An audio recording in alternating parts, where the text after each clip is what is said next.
ಮುಂದಿನ ಸುದ್ದಿಗೆ ಹೋಗೋಣ. ಇಂಟರ್ನ್ಯಾಷನಲ್ ನ್ಯೂಸ್ ಅನೇಕ ದಿನಗಳಿಂದ ಚರ್ಚೆ ಆಗ್ತಾ ಇದೆ.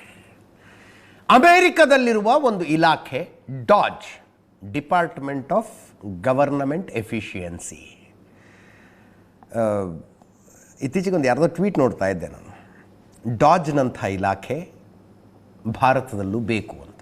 ಅಂದರೆ ಸರ್ಕಾರಿ ಹಣ ಸದ್ಬಳಕೆ ಆಗ್ತಾ ಇದೆಯೋ ಇಲ್ವೋ, ಯಾವ ಯೋಜನೆಗಳ ಅನವಶ್ಯಕ, ಎಲ್ಲಿ ವಿನಾಕಾರಣ ದುಡ್ಡು ಹೋಗ್ತಾ ಇದೆ, ಎಲ್ಲವನ್ನು ಮಾನಿಟರ್ ಮಾಡೋದಕ್ಕೆ ಅಂತ ಇರುವ ಸಂಸ್ಥೆ ಅದು.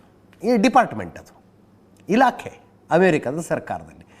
ಅಂಥದ್ದೊಂದು ಇಲಾಖೆ ಭಾರತದಲ್ಲೂ ಬೇಕು ಅಂತ ಯಾರೋ ಒಬ್ಬರು ಟ್ವೀಟ್ ಮಾಡಿದರು. ಅದಕ್ಕೆ ತಮಾಷೆಯಾಗಿ ಒಬ್ಬರು ಉತ್ತರ ಕೊಟ್ಟಿದ್ರು.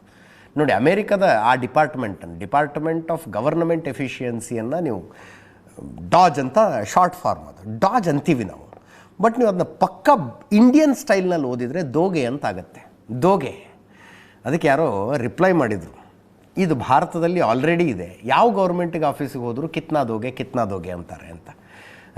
ಇರಲಿ, ಜೋಕ್ಸ್ ಅಪಾರ್ಟ್. ಇದರ ಕ್ರಕ್ಸ್ ಆಫ್ ದ ಸ್ಟೋರಿ ಏನು? ಸುಮಾರು 182 ಕೋಟಿ ರೂಪಾಯಿಗಳನ್ನು ಜೋ ಬೈಡನ್ ಸರ್ಕಾರ ನರೇಂದ್ರ ಮೋದಿಯನ್ನು ಸೋಲಿಸೋದಕ್ಕೆ ಭಾರತದ ಬೇರೆ ಬೇರೆ NGOಗಳಿಗೆ ಸುಪಾರಿ ರೀತಿಯಲ್ಲಿ ಕೊಟ್ಟಿತ್ತಾ.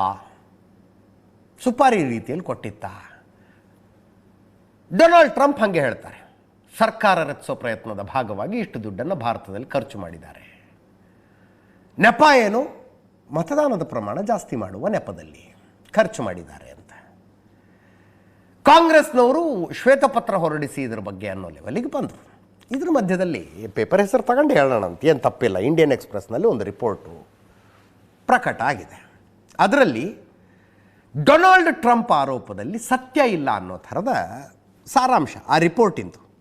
ಏನಂತ ಇದೆ ಅದರಲ್ಲಿ? $21 ಮಿಲಿಯನ್ ಅಂತ ಏನು ಹೇಳ್ತಾರಲ್ಲ, 182 ಕೋಟಿ ರೂಪಾಯಿ, ಅದು ಭಾರತಕ್ಕೆ ಬಂದಿಲ್ಲ, ಬಾಂಗ್ಲಾದೇಶಕ್ಕೆ ಹೋಗಿದೆ. $21 ಮಿಲಿಯನ್ ಹೋಗಿರೋದು ಬಾಂಗ್ಲಾದೇಶಕ್ಕೆ.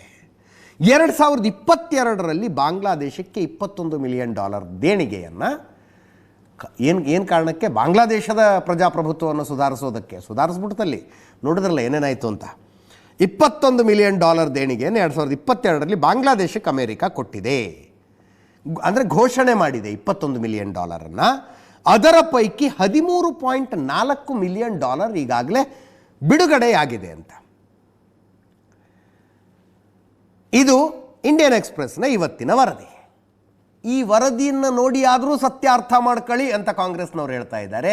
ವರದಿನೇ ಸುಳ್ಳು ಅಂತ BJPಯವರು ಹೇಳ್ತಾ ಇದ್ದಾರೆ. ಜಯರಾಮ್ ರಮೇಶ್ ಅವರು, ವಾಷಿಂಗ್ಟನ್ನಲ್ಲಿ ಮೊದಲು ಸುಳ್ಳು ಹೇಳಲಾಯಿತು. ವಾಷಿಂಗ್ಟನ್ನಲ್ಲಿ ಯಾರು ಸುಳ್ಳು ಹೇಳಿದ್ರು? ಡೊನಾಲ್ಡ್ ಟ್ರಂಪ್ ಸುಳ್ಳು ಹೇಳಿದ್ರು ಅಂತ. ಸರ್ಕಾರ ಬದಲಿಸೋದಕ್ಕೆ ಖರ್ಚಾಗಿರೋ ದುಡ್ಡಿದು ಅಂತ ಡೊನಾಲ್ಡ್ ಟ್ರಂಪ್ ಸುಳ್ಳು ಹೇಳಲಾಯಿತು. BJPಯ ಸುಳ್ಳು ಸೈನಿಕರು ಇದನ್ನು ವಿಜೃಂಭಿಸಿದರು. ಸುಳ್ಳಿಗೆ ಬಣ್ಣ ಹಚ್ಚಿ ಮಾಧ್ಯಮಗಳಲ್ಲಿ ಚರ್ಚೆಯಾಯಿತು. ಈಗ ಸುಳ್ಳಿನ ಹಿಂದಿನ ಸತ್ಯ ಸಂಪೂರ್ಣ ಬಯಲಾಗಿದೆ. ಈಗ ಸುಳ್ಳು ಹೇಳಿದವರು ಕ್ಷಮೆ ಯಾಚಿಸ್ತಾರಾ? ಜಯರಾಮ್ ರಮೇಶ್ ಅವರ ಪ್ರಶ್ನೆ. ಅದಕ್ಕೆ BJP ಕಡೆಯಿಂದ ಅಮಿತ್ ಮಾಳವಿಯಾ ಅವರು ಉತ್ತರ, ನ್ಯೂಸ್ ಪೇಪರ್ ವರದಿಯಲ್ಲಿ ಯಾವುದೇ ಸತ್ಯ ಇಲ್ಲ. 2022ರಲ್ಲಿ ಬಾಂಗ್ಲಾಗೆ ಕೊಟ್ಟ ವಿಷಯ ಹೇಳಲಾಗಿದೆ. ಈಗ $21 ಮಿಲಿಯನ್ ತಡೆ ಹಿಡಿದ ಬಗ್ಗೆ ವರದಿಯಲ್ಲಿ ಇಲ್ಲ. 2012ರ ಒಪ್ಪಂದದ ಕುರಿತು ಪೇಪರ್ನಲ್ಲಿ ವರದಿಯಲ್ಲಿ ಇಲ್ಲ.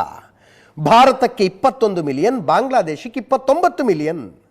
ಮೋದಿ ಸೋಲಿಸೋದಕ್ಕೆ ರಾಹುಲ್ ವಿದೇಶದ ನೆರವು ಕೇಳಿದ್ದಾರೆ. ಅಮಿತ್ ಮಾಳವಿಯಾ ಟ್ವೀಟ್ ಇದು. 2023ರಲ್ಲಿ ಲಂಡನ್ನಲ್ಲಿ ಏನು ಕೂತ್ಕೊಂಡು ರಾಹುಲ್ ಗಾಂಧಿ ಮಾತಾಡಿದ್ರಲ್ಲ, ಭಾರತದಲ್ಲಿ ಪ್ರಜಾಪ್ರಭುತ್ವ ಅಪಾಯದಲ್ಲಿದೆ, ಅಮೇರಿಕ ಯುರೋಪಿಯನ್ ರಾಷ್ಟ್ರಗಳು ಏನು ಮಾಡ್ತಿದ್ದಾವೆ ನೋಡ್ಕೊಂಡು ಸುಮ್ಮನೆ ಇದ್ದೀರಾ ಅಂತ ಕೇಳಿದ್ರು ಅವರು. ಅದನ್ನು ಪ್ರಸ್ತಾಪಿಸ್ತಾ ಇದ್ದಾರೆ ಅಮಿತ್ ಮಾಳವಿಯಾ. ಪವನ್ ಖೇರಾ ಕಾಂಗ್ರೆಸ್ ನಾಯಕರದೊಂದು ಮಾತು. ಜಯರಾಮ್ ರಮೇಶ್ ಅವರು US ಏಡ್ ವಿಷಯದಲ್ಲಿ ಶ್ವೇತಪತ್ರ ಹೊರಡಿಸಬೇಕು ಅಂತ ಒತ್ತಾಯಿಸ್ತಾ ಇದ್ದಾರೆ. ಆ ಒತ್ತಾಯ ನಾನು ಮಾಡ್ತಾ ಇದ್ದೀನಿ ಎಂದು ಕೇಳಿಸ್ಕೊಳ್ಳಿ.